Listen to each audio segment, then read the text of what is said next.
to start the 5K. We have about 3 minutes to go. 3 minutes and I signed up for the 5K portion of the San Francisco Half Marathon plus 5K event. Now, before I get into this, I should mention a caveat. I am by no means a beginner runner. In fact, I ran on my junior college track team, and my events coach actually entered me into a 5K road race, though I'll consider that my first unofficial 5K because I was never formally entered into that event. But the race I'm going to talk about in this video is the first one I've ever voluntarily signed up for. So this 5K race at the San Francisco Half Marathon plus 5K event, I barely trained for it. In the 2 to 3 weeks leading up to the race, I did some made up intervals that at best may have barely scratched the surface of improving my time. Almost all road race events take place on either Saturday or Sunday, which means that Friday and Saturday are usually the designated days to pick up your race package, which in this case was at the sports basement in the Presidio neighborhood of San Francisco, which is fitting considering how many casual runners seem to be in that area. Well, that area and the Marina District. If you go to the Presidio Marina District area, you'll see a lot of people just out casually running. The race package includes a bib and all included accessories like a branded t-shirt and branded bag. The bib is the most important item because it's what's going to be used to track you throughout the race and give you your times and splits and to prove that you actually ran the entire race and didn't hop in a car mid-race and get dropped off at a later point in the race.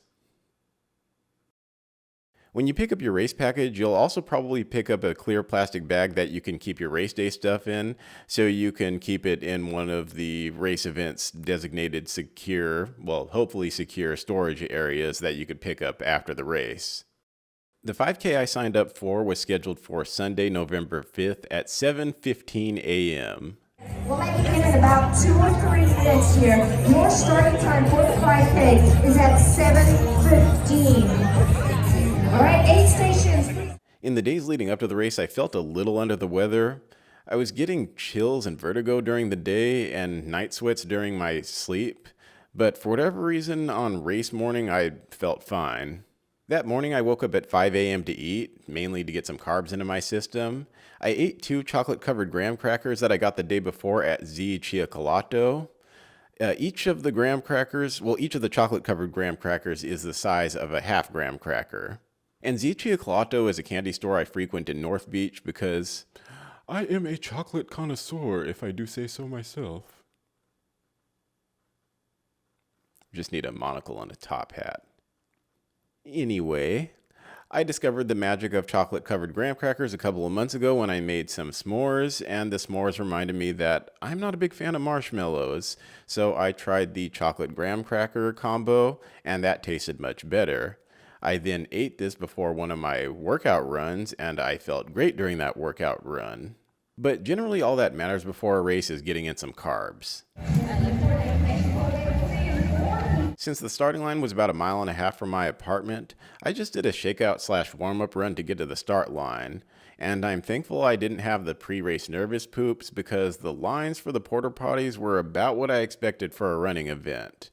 I could only imagine what the lines look like before marathons. Count down with me from 10 and we'll let you loose. This is the final wave. In 10, 9. Regarding the race, races with thousands of participants are released either in multiple waves spaced apart by certain intervals, or they're released in one large wave. Either way, your time doesn't officially begin until you cross the start line, and either way, the fastest runners are supposed to line up at the front and gradually get slower as they get toward the back. Or at least that's the way it's supposed to go, because in reality, a lot of people begin in sections they're not nearly fast enough for, so I had to weave in and out of dozens of people who took their time getting out of the gate. Speaking of getting out of the gate, the race begins with a steepish hill, but then the rest of the first mile is a gradual downhill. I mostly spent this first mile just passing people, and I ran this first mile in 7 minutes and 14 seconds. The second mile, which was the middle part of the race, was all flat and had views of the Golden Gate Bridge as we ran down the Marina Green. I ran this second mile in 7:18 and sort of settled into a groove. which in terms of racing is basically the hardest reasonable effort you believe you can sustain while still finishing the race. Since the course has a turnaround point midway through the race, that means the third and final mile was a gradual uphill. At this point, I was feeling the pain. The pain actually started about midway through the race, but it intensified in that final mile. As I ascended that gradual uphill, I developed a bit of a side stitch, which honestly isn't something that I've felt since my junior college track days. In that final mile, one runner did pass me, but I must have passed about a half a dozen runners myself because a lot of runners just didn't save enough for that uphill return.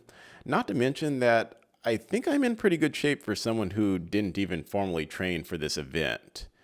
I ran that final mile, I ran the third mile in 7:22. Since a 5K is 3.1 miles and not exactly 3 miles, there is about an eighth of a mile that I haven't yet accounted for, which was a steep downhill opposite of the steep uphill that we ran up at the beginning of the race. And this final stretch of the race, I was basically just trying not to fall down, so I didn't attempt any hero sprint finish. I think I ran that little stretch in somewhere around the low sixes per mile. I crossed the finish line with a time of 22 minutes and 42 seconds, and my average pace was 7:18 per mile, which if you look at the splits and take into consideration the hill, I ran the race about as evenly as possible.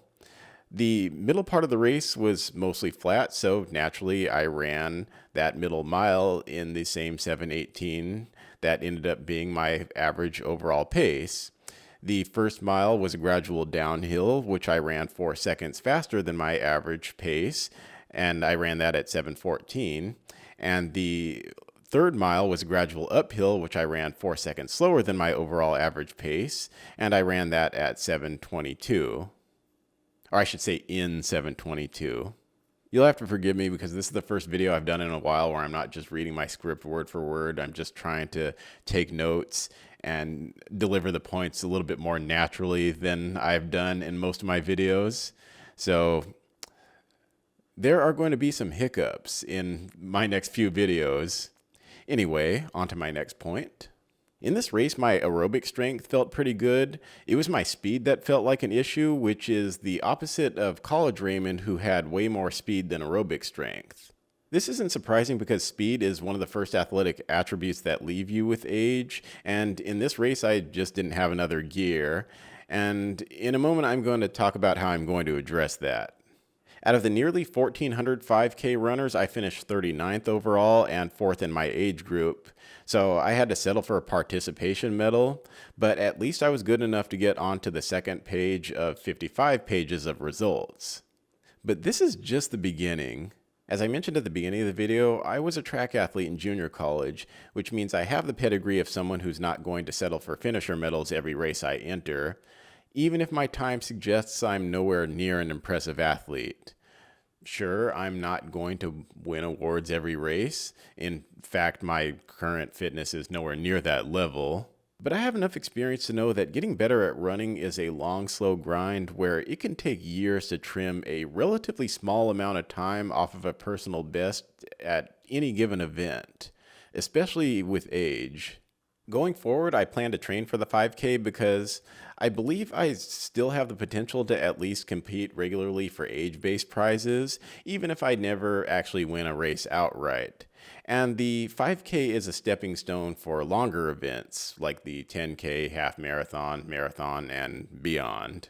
Regarding my upcoming 5K training, the focus of my workouts will be to incorporate more speed while maintaining my current aerobic fitness. That means a healthy dose of tempo runs and interval sessions to go along with the obligatory long runs and easy runs.